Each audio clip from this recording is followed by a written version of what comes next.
नमस्कार, जोहार। तो भारत मित्र देख रहे हैं आप। मेरा नाम अभिषेक भारती है और आज धनबाद के लिए बहुत बड़ा दिन रहा है। आज ईडी ने 40 से ज्यादा ठिकानों पर एक साथ छापेमारी की है। धनबाद और कोलकाता, दुमका, इन तीन जगहों पर। तो मतलब इस पूरी क्रोनोलॉजी को आपको समझना होगा कि आज जो है इस छापेमारी के जो मायने हैं, उन उसके मायने मतलब जो है वो क्या रहे। तो वो पूरी कहानी आज हम आपको बताने वाले हैं। पहले धनबाद में समझ लीजिए कि कहां कहां छापा पड़ा है। सबसे बड़ा जो छापा पड़ा वो है लाल बाबू सिंह। ठीक है, लाल बाबू सिंह के यहां छापा पड़ा है। लाल बाबू सिंह का सराय ढेला में घर है जहां पर छापा पड़ा है। मेन यही है। ये बीजेपी से भी इनका ताल्लुक हुआ करता है, था जो भी है। लाल बाबू सिंह इनके भाई हैं कुंभनाथ सिंह। कुंभनाथ सिंह जिनके यहां छापा पड़ा है। इसके अलावा विनोद महतो, ये निरसा के हैं। इनको तो ईडी ने उठा भी लिया, विनोद महतो को। ठीक है, विनोद महतो के यहां संजय खेमका,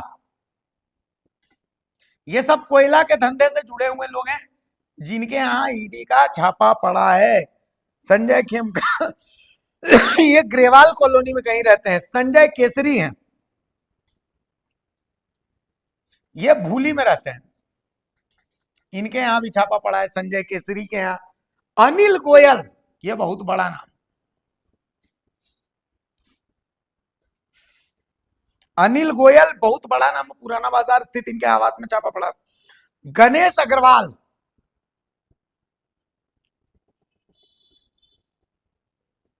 इनके बैंक मोड़ में इनका आवास है जहां पर छापा पड़ा है। दीपक पोद्दार,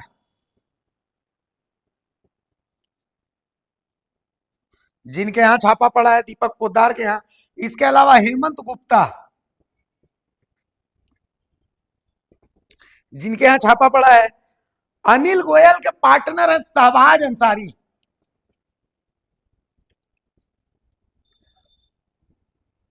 इनके यहां भी छापा पड़ा है। समझ गए। तो ये हैं, और एक है अरविंद सिंह जो मैथन में रहते हैं।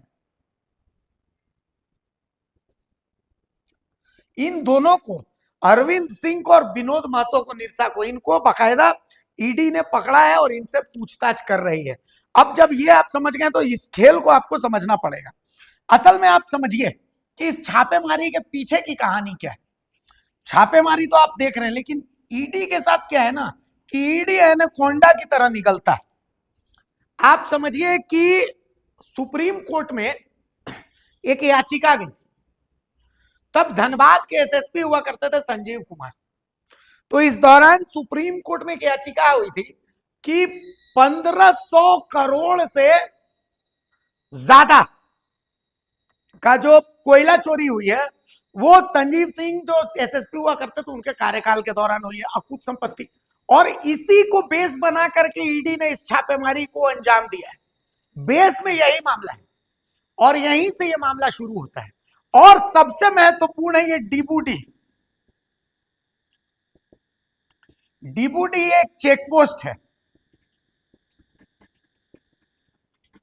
ये एक चेक पोस्ट है। ये झारखंड और बंगाल के बॉर्डर में ये एक चेक पोस्ट है जहां पर ईडी ने अचानक से छापा मार दिया। अब कोयला चोरी की कहानी को आपको समझना पड़ेगा। देखिए, ईडी के इस एक्शन को आपको ऐसे समझना पड़ेगा कि पिछले कुछ दिनों से, मैंने आपको कल ही, हम और आरती डिस्कशन कर रहे थे तो मैंने आपको बताया था कि हेमंत सोरेन पर प्रेशर बनाने के लिए हर संभव कोशिश हो रही है। बाबूलाल मरांडी अगर हर दूसरे दिन बाकायदा एक बोतल पानी लेके बैठ जा रहे हैं बीजेपी कार्यालय में, अनुराग गुप्ता पेन ड्राइव लेके घूम रहे हैं, अनुराग गुप्ता जो है वो रिया श्रीवास्तव से चैट कर रहे हैं, तो इसके पीछे का मकसद क्या है? इसके पीछे का मकसद यही है कि हेमंत बाबू, अमरीश पुरी को देखा था दिलवाले दुल्हनिया ले जाओगे, आओ आओ कबूतर को दाना डालते हैं, तो बिल्कुल बीजेपी वही कर रही है। हेमंत बाबू आओ आओ आओ, क्योंकि बीजेपी से रहा नहीं जा रहा है। सत्ता तो चाहिए भाई साहब, समझ रहे हैं। अब वोट तो मिल नहीं रहा है तो ये व्यवस्था चाहिए। तो इस व्यवस्था के लिए to stop the train pull the chain, और पुल द चेन का मतलब पुल धनबाद। अब कहानी बताते हैं आपको, समझिए।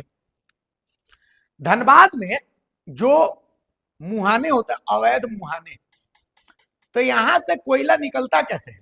यहां से बाइक सवार जो है वो कोयला लेकर के मतलब अंदर घुसते हैं, और बाइक सवार जो है वो लगभग 3 से 4 क्विंटल कोयला जो है वो अपने मोटरसाइकिल से निकालते हैं, ठीक है।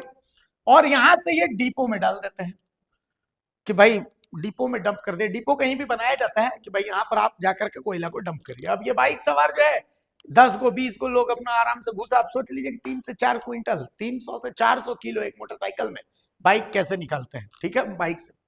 अब डिपो से जब डिपो में माल जमा हो गया तो फिर ट्रक पहुंचता है। ट्रक में, एक ट्रक में 40 टन कोयला रहता है। अब होता क्या है कि भाई दो खेल है इसमें, एक होता है एंट्री और एक होता है पासिंग। इसको समझिएगा। धनबाद के लोग हैं वो तो हमको पढ़ा देंगे, लेकिन धनबाद के बाहर के लोग, अब रांची के लोग हैं तो रांची के लोगों को क्या पता कि धनबाद में क्या होता है, तो ये उनके लिए, क्योंकि रांची के लोग तो अभी इसी में व्यस्त है कि ना कुर्मी को एसटी नहीं बनने देना है। लेकिन धनबाद का खेलवा तुमको समझना पड़ेगा ना बॉस। तो समझिए, एंट्री मतलब ये है जहां से आप माल मतलब कोयला उठा रहे हैं, तो वहां की पुलिस को आप एंट्री देते हैं, ठीक है। और बाकी कोयला कहाँ बिकेगा? तो कोयला बिकेगा या तो बिहार में या फिर बिकेगा बनारस में। तो जिन जिन जिलों से आपको गुजरना पड़ेगा वहां की पुलिस को आप दीजिएगा पासिंग, समझ गए। तो आप समझिए कि जैसे धनबाद से माल उठ रहा है तो धनबाद पुलिस 40 टन माल के लिए 80,000 रुपए की एंट्री लेती है, अवैध के लिए। वैध के लिए, अवैध के लिए, आप हमारे इलाके में माल उठा रहे हैं तो ये 80,000 रुपए जो है वो गुजरेंगे। अब इस 80,000 रुपए में, ये जो 80,000 है, इसमें व्यवस्था जो बनाया जाता है, अब हम लोग तो सुने हैं भाई कि इसको ऐसे जाता है उसको वैसे जाता है, पता नहीं। अब देखिए, तो इसका व्यवस्था ऐसे है, 40,000 जो है वो सीधा कैप्टन रख लेता है। अब ये जो कैप्टन है ये अपना सुपर पावर को कैसे देगा, कहां देगा, ये सुपर पावर समझ रहे हैं ना? अब नहीं समझ रहे तो जाइए फिर बॉर्नवीटा पीजिए। तो ये सुपर पावर को दे देता है कि भाई इस 40,000 में अब बचा 40,000 रुपया, बाकी 40,000 में इस कप्तान के नीचे वाला जो छोटका छोटका खिलड़ियन सब रहता है कि भाई फलाना खिल, समझ रहे हैं? अरे भाई आपके यहाँ कोई वारदात हुआ तो आप किसके पास जाते हैं केस करने के लिए? बस वही, समझ गए ना, जिसको आप थाना उना कहते हैं।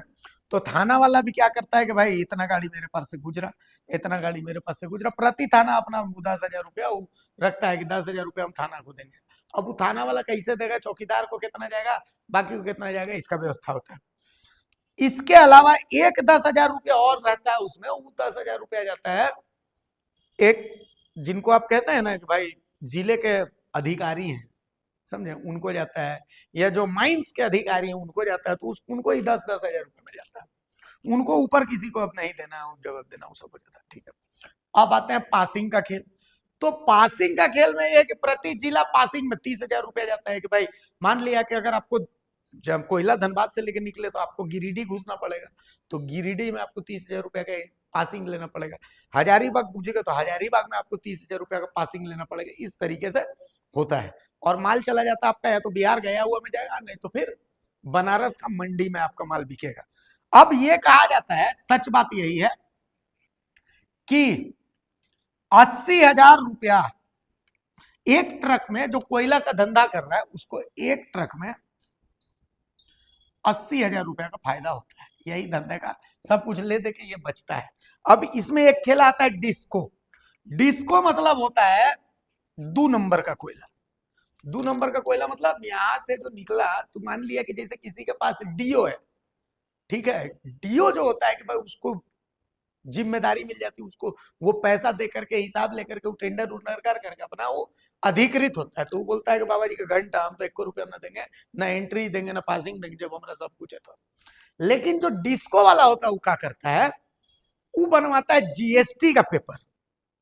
यही खेल है, ये जीएसटी का पेपर बनता है, समझे। और जीएसटी का पेपर का अलग धंधा है। यहां पर जीएसटी का पेपर बनता है 100 रुपया प्रति टन, समझ गए। जो डिस्को कोयला होता है उसका जीएसटी का पेपर बनता है 100 रुपया प्रति टन के हिसाब से। इसमें जीएसटी का इनवॉइस जो है वो बाकायदा आपको ओरिजिनल मिलेगा, ठीक है। उसको ऐसा है कि जीएसटी इतना कॉम्प्लेक्स चीज है कि थाना पुलिस का तो बुद्धि यहाँ काम करना नहीं है, वो जीएसटी चेक नहीं करता। वो सिर्फ स्टेट बॉर्डर पर कुछ अधिकारी लोग होता है, तो अधिकारी लोग जीएसटी चेक नहीं करता। वो क्या करता है, कोयला गाड़ी से एक आदमी उतरता है, 5,000 रुपए जेब में डाल देता, 5,000 रेट है उसका, 5,000 रुपए दे दिया और गाड़ी आगे लेके निकल गया। यही जीएसटी का खेला है, समझ गया। और जीएसटी बनाने का भी एक सिंडिकेट है, ठीक है। इसमें अनिल गोयल जी जो है वो जीएसटी के बहुत बड़े मास्टरमाइंड है, और भी लोग हैं। तो ये इसका खेला होता है जीएसटी इनवॉइस का। अब इसमें ये होता है कि मान लिया कि जैसे अभी धनबाद से हर रोज कहा जा रहा था कि अभी लगभग 40 गाड़ी से 50 गाड़ी रोज निकलता है, पूरा सिंडिकेट। अब जैसे ही ये छापा पड़ा पूरा सिंडिकेट गायब हो गया है। जो कोयला का सिंडिकेट था वो पूरा सिंडिकेट गायब हो गया। अब कुछ नाम तो आपको बता दिया जहां पर ईडी छापा मार दिया है। मैं आपको बताता हूं कुछ पॉइंट, जिन पॉइंट्स पर भी ईडी को ध्यान देने की जरूरत है। जैसे कुछ नाम है, देखिए एक नाम है गणेश यादव, ठीक है। और गणेश यादव के अंदर काम करने वाले चौहान ब्रदर्स,